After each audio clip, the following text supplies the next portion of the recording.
अस्सलाम वालेकुम दोस्तों, हमारे मुआशरे के अंदर बहुत से ऐसे लोग पाए जाते हैं जिनको ये महसूस होता है कि हम दुआ करते हैं, हमारी दुआ कबूल नहीं की जाती, हमारी दुआ अल्लाह सुनता नहीं, हम जो मांगते हैं वो हमें नहीं मिलता। इस हवाले से नबी करीम सल्लल्लाहु अलैहि वसल्लम ने बहुत प्यारी बात इरशाद फरमाई।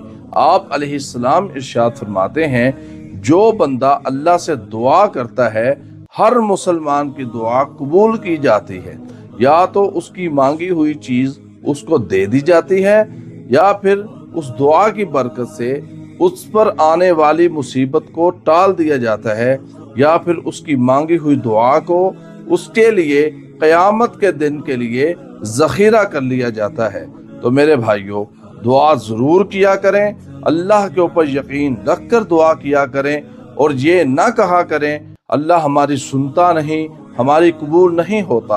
अल्लाह जो दे दे वही आपके हक में बेहतर है, जो ना दे वो भी आपके हक में बेहतर है।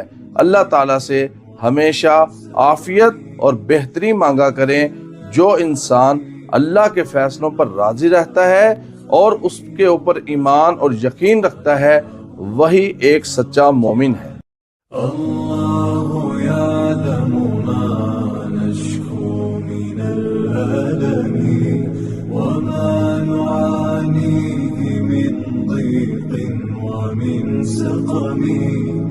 لكن